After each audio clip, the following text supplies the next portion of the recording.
The Legend of Zelda is a hard game to introduce. After Pokémon and Mario, Zelda is probably the most ubiquitous gaming franchise out there. Despite this, its ancient roots are somewhat forgotten. Sure, people recognize it from a glance, and the series would occasionally have some sprites from it and other fan service, like in Hyrule Warriors, but largely you see the Zelda canon starting at Ocarina of Time for the general public.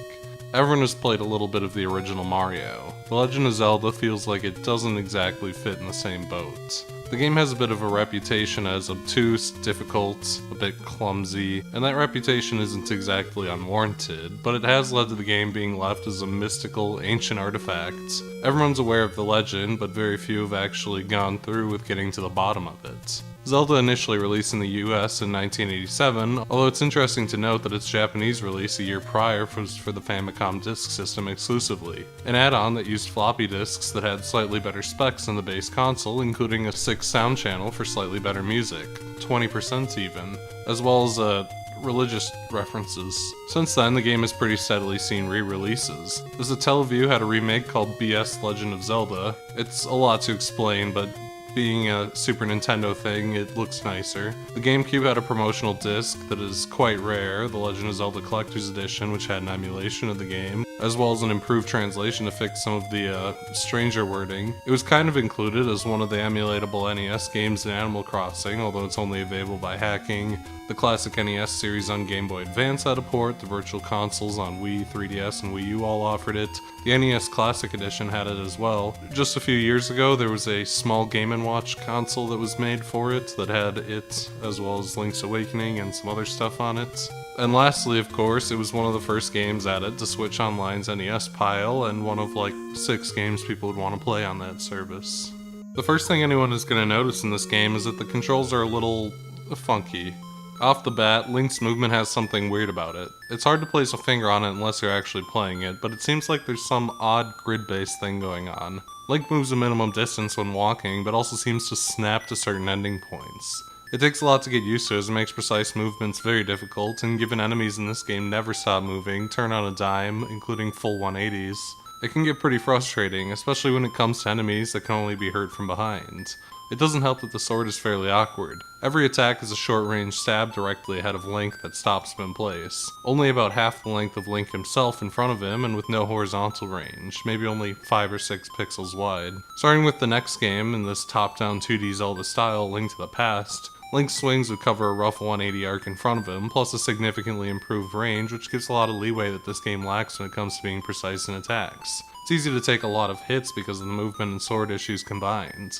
The sword beam really only half makes up for it, giving Link a projectile that acts just like his sword to give him an option to avoid the awkwardness of movement on the sword, although Link only gets the sword beam at full health, something that's extremely hard to maintain and becomes a snowballing issue the deeper you get into the game. These issues combined make combat generally dreadful, and there's an endless amount of that in this game. The last negative to touch on is the drop tables. Kind of a boring topic maybe, but one that greatly impacts the game. Enemies don't drop stuff much, and what drops is mostly random based on how many enemies you've killed without dying and which enemy you killed. Rupees, hearts, and especially the good stuff like fairies, which heals 6 hearts, are scarce. Rupees are also painfully necessary. Multiple items, both necessary for progression or extremely useful, are locked behind them at extremely high amounts, despite enemies rarely dropping them and only in 1 in 5 bunches. Hearts also become an increasing issue. The sword beam is a godsend if full health can be maintained, but every time the game is started, Link begins with 3 hearts regardless of what he had when you saved. And the resources drop so rarely as you get deeper into the game, it becomes harder and harder to keep up. Of course, there are potions available which fully restore health. The better potions let you heal twice, but of course these are expensive resources, which leads to grinding for money to buy potions.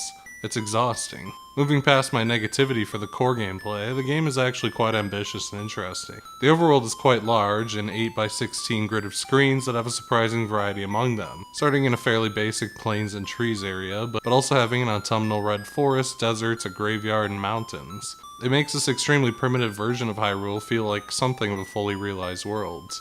Every screen also has something on it. Burning trees or pushing rocks always has a chance of revealing a hidden cave. Some give you money, some have shops, even a few heart containers to expand your maximum health, and secret items as well. Although the guys that steal your money are a bit odd, as they actively discourage exploration that makes wandering the world neat. From the beginning, you can technically go almost anywhere. Only 2 or 3 screens are technically completely off limits, although the path to later areas is sealed off by stronger enemies that the player will struggle to fight off.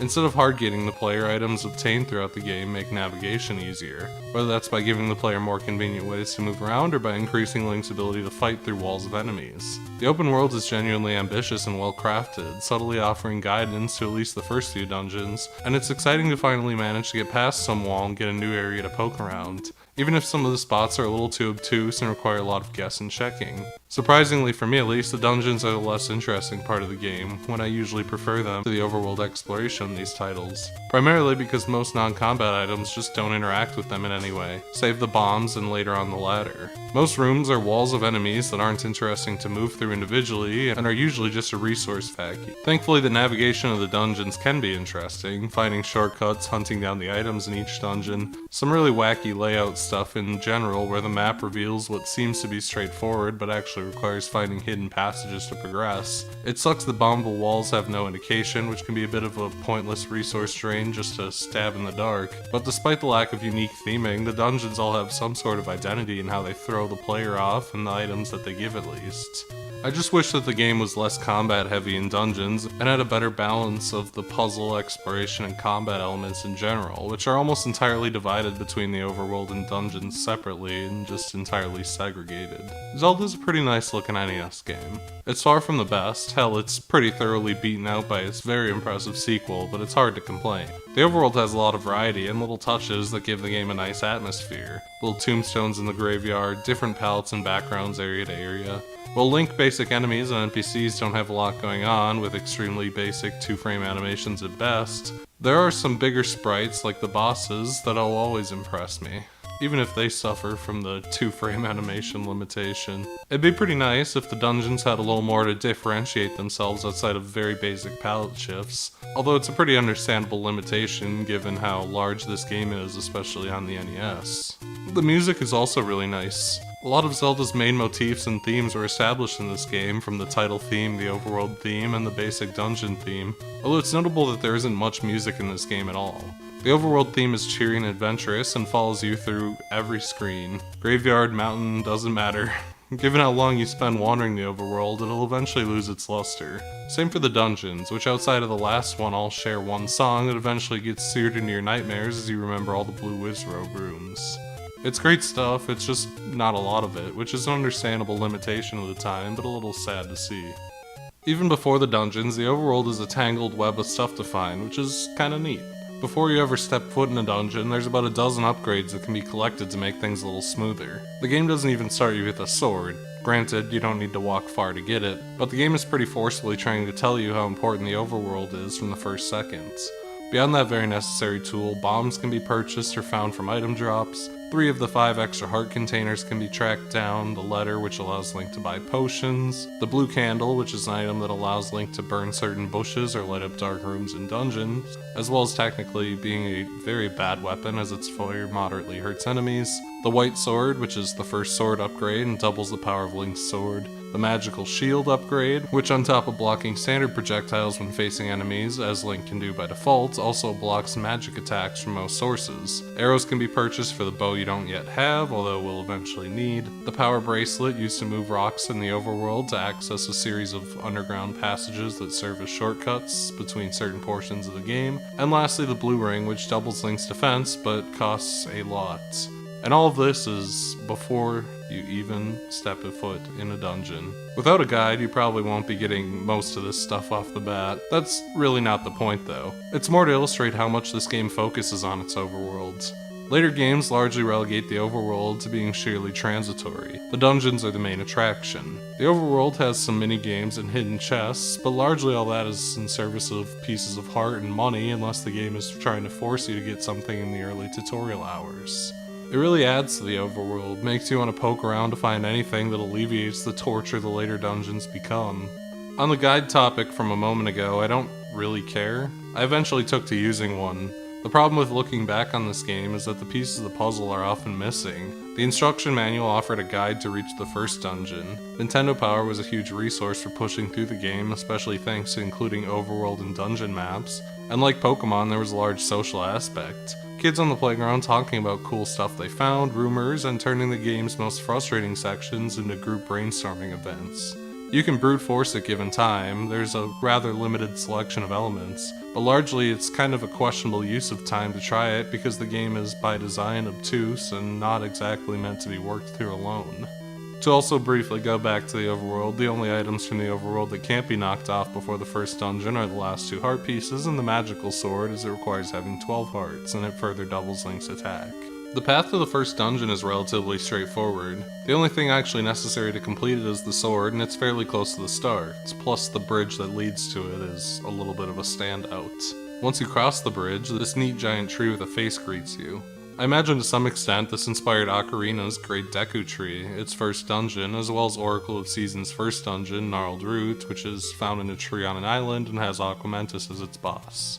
It's kinda neat to note that you can to some extent do dungeons out of order. You could do Dungeon 2 first if you really wanted to. You wouldn't want to, but you could. Keys can also be carried between dungeons. Many dungeons have a few extra keys which can let you skip harder areas later, which is a really unique reward for exploration. The first dungeon is the Eagle, like all dungeons named for its appearance, and truthfully, there isn't much to say. The dungeon is filled with the simplest enemies the game has to offer. Gel, Keese, and Stalfos will all just kinda wander about waiting to die, while the Goria throw boomerangs around but are pretty non-aggressive. They don't exactly chase you down. Even the boss Aquamentus is a bit nothing. He stands around occasionally shooting fireballs while you stab him in the face, but he can also be shot with the bow, bombed, basically any upgrade collected before coming here will turn him into even more of a pushover than he already was. The dungeon has 2 items to find. Defeating a bunch of Goria gives the boomerang, which is probably the best item in this game. In a lot of Zelda titles, the boomerang falls off when the bow comes in. It doesn't deal damage, but stuns enemy and does it fairly slowly, so why not just use the bow? But here enemies are so unpredictable and jittery that any opportunity to slow them down is well worth it, as it helps maintain hearts with the sword beam. It also works on most enemies in the early game, although a few of the worst enemies in the game are sadly immune, as they are to basically everything. Anytime I wasn't being forced to actively use something else, the trusty boomerang was pretty much the go-to. The bow is a bit more obscure, hidden in the center of a pushable block. The bow is kinda weird and not really worth using for the most part. Besides that you need to buy arrows for a staggering 80 rupees to even use it, every shot costs an additional rupee. You never need to repurchase arrows, but it's a gradual resource drain in a game with extremely harsh resource management for a very low damage payout. Beyond missed shots due to travel time, the only reason to ever use it is the few times that the game actually forces you to, which is a sad start for Link's second most iconic weapon. Like the first dungeon, the second, Moon, is just kind of out in the open, tucked fairly deep in the woods to the east. Moon is also a pretty straightforward dungeon. The layout may be a little less straightforward, with several completely optional rooms though. Blue Goria first appear here, the first of many upgraded enemies with double hit points, as well as Moldorms, which I only mention for being silly little guys. The dungeon item here is the magical boomerang. With a name like that, you'd expect something really cool, but it's just an upgrade that allows the boomerang to fly twice as far. Useful, I guess? Bombs also appear as rewards for clearing out certain rooms, although buying them before here allows access to some cool stuff earlier. The boss here is Dodongo, one of Zelda's more recurring enemies. It's kinda interesting as a boss because it's entirely uninterested in attacking Link. No projectiles, doesn't particularly seek him out, it just kinda aimlessly wanders about. Dodongo is immune to all attacks save eating bombs. While not particularly that interesting to go against, it's interesting that it's rather similar to how later games would handle pretty much every boss moving forward, turning him into a mini puzzle centered on the use of a new item. In this case, playing chicken with them to shove bombs in their mouths twice, while almost everything else in this game centers only on simply attacking and dodging. Dodongo also has a few other interesting tidbits. It appears numerous times throughout the game as a mini-boss for other dungeons, and like Aquamentus, was the second boss of Oracle of Seasons, a game which itself started as a remake of this game, but spun into something very different. I can kinda lump these 2 dungeons together when I say there isn't much to these. This is still the tutorial phase to an extent, and both of these dungeons are pretty short and simple. Level 3, as with the first 2, is just out in the open. You could go here straight away if you felt so inclined. The dungeon is the, Manji. That layout is something. To be fair, well before the Nazis, the Manji was an Asian symbol of peace, but it still seems a bit short-sighted. The dungeon's branching paths make navigation a genuine element to the dungeon, and it's here that the dungeons kinda come into their own and fall apart simultaneously for two simple, terrible elements. Bubbles, enemies that speed around and disable Link's ability to use his sword for several seconds, a genuinely obnoxious element in a game based almost entirely around its very stiff combat, and Dark Nuts. Enemies immune to everything but the sword and bombs, which can only be attacked from the sides or behind. In a game with movement and attacks this stiff, these aimlessly wandering enemies become a massive headache, especially as they often come in large batches. This dungeon's item is surrounded by like 15 of the fucking things in one spot. These things are such obnoxious pieces of shit that they even cause the game to experience severe slowdown at times. Bombs are technically an option, but you only hold 8, need them to blow down walls in the dungeons and in the overworld, and I've already talked about the headache of this game's resource management, plus they do pretty little damage for what they are. So largely any room these idiots are piled into becomes an endlessly frustrating, one-sided, lengthy game of cat and mouse. Speaking of this dungeon's item, it's the raft. You literally cannot use it in this dungeon. In fact, it's basically a glorified key that lets you sail from exactly 2 points in the game. One to the next dungeon and one to get a heart piece. The dungeon's boss, Manhandle, is neat for lacking resistance to most attacks. It has 4 heads that occasionally launch off fireballs that each need to be killed. It initially moves around quite slowly, but speeds up with each head knocked off. It's quite difficult near the end to avoid its massive hitbox as it rockets around and line up hits while avoiding attacks, although its lack of resistances means that the player actually has some choice in how they defeat it, because they can use bombs to just blow up all 4 heads simultaneously, or at least knock off a bunch. It really is a game of extreme up and downs. Dungeon layouts have finally gotten complex enough to make exploring the giant swastika satisfying, but the game also has started dumping horrendous enemies in large quantities everywhere to cover for the fact that the more interesting interactable elements inside of these dungeons just don't exist yet.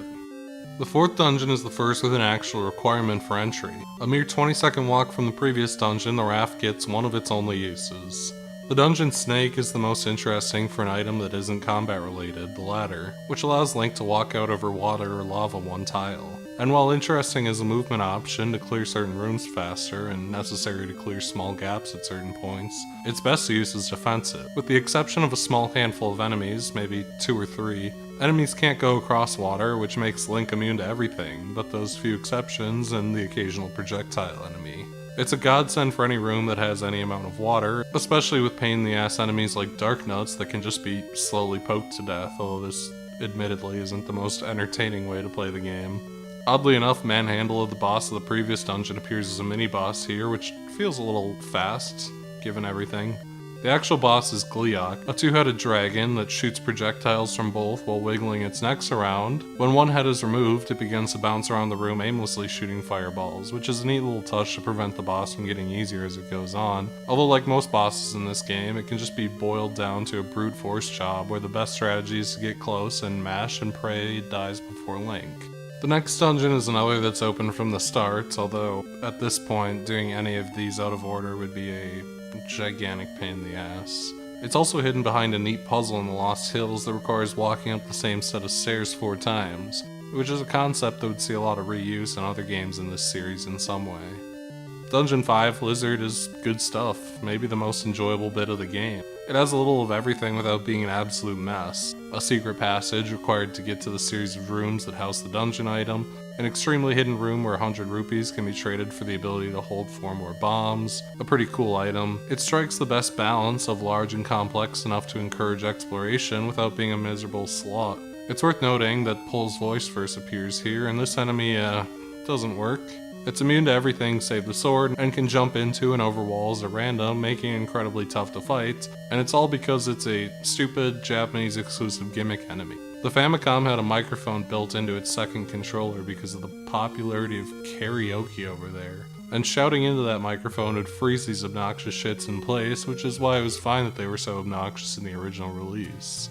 There's also 3 Dodongos in one room as a mini-boss. Fighting them is completely unnecessary, but it's kind of a fun twist on the original Dodongo fight. The dungeon item is the recorder. In dungeons, it's a stupid gimmick item that's required to fight this dungeon's boss, but outside of that, it's extremely helpful. Fast travel that can take Link to the entrance of any cleared dungeon, as well as fairy fountains, making navigating the fairly large world pretty fast. It was some pretty incredible foresight to have a fast travel system in one of gaming's earliest open world games. Dig Dogger is a boss of all time. It's invincible until it hears the flute, at which point it becomes small and bounces around the room until killed. Outside of a wimpy boss, this level almost feels more like a modern dungeon than it does some of the other ones in this game. In its complex and weird layout, neat bonuses for exploration, and cool and unique reward.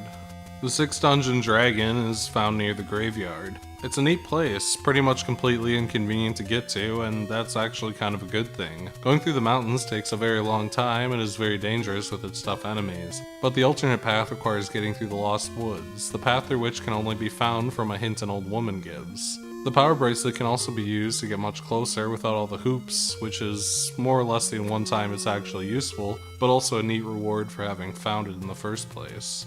The worst thing in the game comes from here and is a constant issue for the rest of it. Dark nuts are one thing. Wizrobes are a whole different beast. The orange one's not so bad. They teleport to a spot in the room, wait a second, shoot, wait a second, vanish. There's a good amount of time to see them coming, and the magical shield blocks their extremely hard-hitting attacks. The blue ones are just awful though, walking around spamming projectiles, twice as much health, floating around to get through walls. Much like Dark Nuts, the game creates difficulty by throwing these fucks all in a room, usually in large numbers, together or with other awful enemies like Bubbles, Dark Nuts, and likes to turn every room into a tedious gamble, and even the latter count out cheese these fucks because they have projectiles and float around.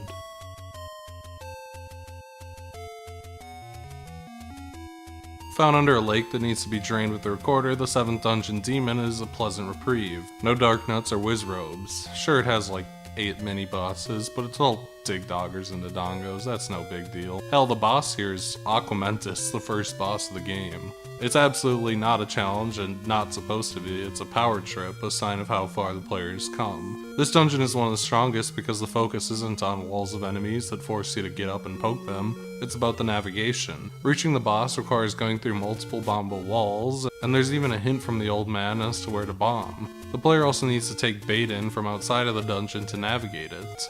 A bit of a blindside, but still an interesting mechanic that rewards preparedness and curiosity about what the bait does. It's pretty much perfect as far as this game goes. You get the red candle here too. It's the blue candle, but you can use it more than once a screen. You don't have to leave the screen and come back to use it again. It's a very convenient, very boring upgrade.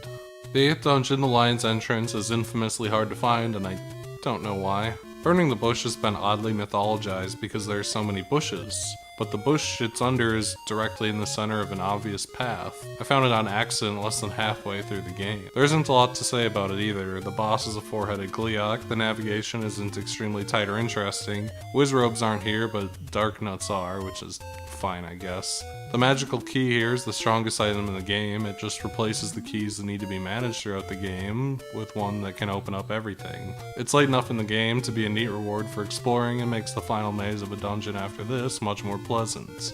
The Bible is also found here. The lore was very unestablished in this game. In America, it's just the magic book, but this game still has a surprising amount of religious imagery left in for how strict Nintendo would become about it, like the crosses on the magical shield and gravestones. The magic book is a pretty mediocre upgrade to the wand, causing it to place fire when it hits an enemy. It can be used in place of the candle in many scenarios, and applies a bit of extra chip damage to enemies that touch the fire, but the magic wand was already basically the best item in the game without it, just replacing the boomerang because it's a free projectile that hits harder than the arrows. Finally, there's Death Mountain, located at the peak of the map. At 57 rooms, the dungeon is a titanic maze, a winding path of rooms in the shape of a skull connected by stairs that shoot Link every which way around the map. It's a disorienting mess for better and worse. The walls of Wizrobes and the new Patra enemy, which is extremely tedious to fight, make what could be a huge challenge of exploration and a fun puzzle box to open up into a genuine slog. Especially because there's so many dead ends that are just full of Wizrobes, obscure paths, and rooms of painful enemies. The double potion is nearly mandatory here. Its title and places of the finale are well earned, but it also feels like difficulty in the wrong places, or at least the places that aren't my preferences, and I think that they, to some extent, knew that, because A Link to the Past goes very much the opposite direction. The red ring and silver arrows are the items here. The red ring further doubles Link's defense, and the silver arrows are both twice as strong as regular arrows and necessary to defeat Ganon. Ironically, Ganon is one of the easiest bosses in the game. He's fairly unaggressive, and with the red ring, his attacks do very little. He's invisible for most of the fight and teleports around throwing fireballs. The best strategy is to just stab and pray. With the best sword, it's 4 hits, and with the worst sword, it's a little bit harder at 16. Even so, it's pretty easy to out DPS him, and after the required amount of hits, it's 1 silver arrow and done. There's not a lot of fanfare to the ending. There's Zelda, she's been saved. It's pretty typical of the era that it ends like this. I mean, it's pretty typical that the entire story of this game is told in the instruction manual back in that time. Beating the game also unlocks second quests. The second quest is bizarre, cruel, and largely unpleasant. It amplifies most of the game's worst traits in every way. Every dungeon and item is in a new place, which severely limits access to the overworld early on. Dungeons are all redesigned, some with some neat twists, but also to include the game's worst enemies earlier and earlier. While I won't cover everything, it's pretty obvious to see how cruel the game is quickly. Dodongo is a mini-boss in the first dungeon, and Blue Goria appear right away. The second dungeon features the appearance of the dreaded Dark Nuts and only gives the recorder in turn. This pattern continues until fairly late in the game. Dungeon 4 gives the magic book well before the wand is received, and it's just a trend that keeps going. The game also has notably more trap rooms. Pay 100 rupees or permanently give up a heart, rooms that need bait to pass. The game squeezes rupees even harder than the game's first quest, which makes scrounging for the magic shield, blue ring, and other useful bits even more difficult. Bubbles also gain a new obnoxious behavior. Red bubbles turn Link's ability to use his sword off until he touches a blue bubble, a frequent obstacle used to add tedium and backtracking to pretty much every dungeon starting in the middle of second quest. It's not all terrible though, there's a few things that are quite interesting. Some dungeons don't have enough keys to get through them, requiring taking them from other dungeons to progress, or alternatively buying them from shops. It's something that can make a few dungeons of first quest easier, but is now a mandatory element to consider when exploring, which incentivizes thoroughness and rewards outside-the-box thinking. Level 4 hides this item behind the Triforce room, which, while a little cruel, is a creative spot for it, and the map hints at the entrance to this room to make it less impossible to find. Interestingly, Death Mountain is probably a touch easier in the second quest. It's a fair bit smaller, and its layout is a bit less compressed, which makes it easier to digest. It's still a maze of stairs, but the pathing feels a little more straightforward. I also really enjoyed level 8. Like 7 in the first quest, it lacks the worst enemies that the game has to offer, and is instead an interesting series of shortcuts leading back and forth to progress through the spiral slowly. It's a shame more levels aren't focused on their navigation, as it really is a strong element when it's allowed to breathe. While I would definitely return to the main game at some point, I really can't say the same for the second quest. It's a very harsh and awkward experience that doubles down on some of the game's worst behaviors. Its insistence on its clunky combat mostly. It's an impressive feat to include a full game remix at the end of this one for basically no reason. Complete with new dungeons at that, but it's one that's also so irritating it sucks a lot of the fun of the game out of it too. Also, there's very few actual resources for the second quests. Nobody cares about the second quest, you never see anyone talk about it. Nobody makes nostalgic videos about how they pushed through the second quest and the joy of exploring it. People just ignore its existence. Zelda was, to say the least, a big deal, and with that comes some alternative media. The people who watch this video are probably aware of the short-lived, memeable, and not very good cartoon by Dick, although I'm going to ignore that series for now as it's partially based on Zelda 2, as I will for the Valiant Comics interpretation that likewise serves as a follow-up to this game's sequel. Despite ignoring these awkward little American adaptations, there is a bit to touch on, primarily in numerous unrelated manga adaptations, including one I can't find created by Kobayashi Susumu that looks like a gag manga from the cover. None of these are that long, so let's do a lightning round. NES Manga The Legend of Zelda is a rather interesting one-shot as it serves as a bit of a visual strategy guide. The tips are the focus, but it's accompanied by really charming art that's really nicely colored in red and blues, and outside of Ganon, who looks a little funky, the interpretations of the sprite art are really charming. Not much else to say about that. The Legend of Zelda by Ranmaru is a little more fleshed out adaptation. I'm unsure how many chapters there are exactly, as only 3 are properly scanlated, although rough text translations exist for the rest of the pages. I'm just too lazy to do that. From my brief look at it, it seems like it wouldn't be my thing. Well, not awful, the art is a little bit clunky with its big Astro Boy eyes, and the pacing seems a touch slow. Its constant need to contextualize game mechanics like rupees feels a little awkward, but the bigger confusion for me comes from all the weird side characters. Hercules, the friendly giant, and Link's greedy pet parrot Watu that just feels pointless. The action is fine enough when it happens, but Chapter 3, which finally gets to where it should be happening, skims most of the dungeon. From what I've seen, it's not awful, just a bit outside of my tastes, I guess. Meanwhile, Mishazaki Yu's manga, also just called The Legend of Zelda, is actually pretty neat. The character designs are extremely 80s, which makes it look a bit generic on its face, but it has a lot of cool stuff going on stylistically, namely in Ganon and his minions, who are almost always portrayed in sketchy, ominous shadows. It seems to an extent there was a misunderstanding about how literal Ganon's Demon King title was, but it led to some really cool designs for this manga. The action isn't as clean as I'd like, pages can be rather cluttered, and also, what the fuck is going on with Link's sword? Why does it look like that? But it's satisfactory enough. The weirder element to this is the horniness. Link is really into Zelda, who it turns out is his half-sister after Zelda's mother, also Zelda, had an affair with an elf. It's a bit strange on a few levels and kind of just clutter for the story, really. The manga is a fairly short one-volume read, and while it's not a fantastic work, it's actually kind of neat to skim for some of the really cool, if brief, moments of sick art that's buried in it. Lastly, we have the Hyrule Fantasy Zelda Game Guide. Like the first I touched on, it's a short manga included with a guide for the game. The manga itself doesn't offer any tips or tricks, it's a very simple, crude, 10-page manga that shows Zelda being captured and Impa finding Link. It's so nothing that I only mentioned it because of the 3 minutes I wasted skimming what is obviously just context for a game guide. And with all of that out of the way, I guess I need to wrap up. The Legend of Zelda is a good game with a lot of problems. Its problems are thankfully mostly on its face. The control is clunky, which leads to the combat being frustrating, and the game really loves its combats.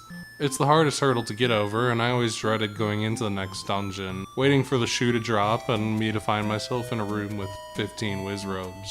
Dungeons could probably be fixed with more interactive elements. As it stands, bombs are the sole item that interact with the world, and only arrows and the recorder are needed to take on bosses. By the time the gameplay style reappeared in A Link to the Past, dungeons had multiple floors, switches to press with arrows or the boomerang, the power glove is used in dungeons to move objects around, and so on. These elements would have undercut the dungeon's heavy reliance on sloppy combat as well, which would be very appreciable, but obviously this is just applying hindsight to something that is, by all means, a basic prototype. Regardless of all that, the game does a surprisingly good job of making the overworld great. Small unique areas like the graveyard, rewarding exploration, even if it can be more trial and error than I'd like, which is also something smoothed out in later games. And when the game is at its best, even the dungeons come together to be an exciting mystery to unwrap. It's a game so deeply split between its two extremes, frustration from the actual gameplay and some occasional brutal obscurity, and the mystique of its wide, mysterious open world. It's tough to say where it lands because it bounces between these so fast and so often. Dreading dungeons between solving a neat mystery.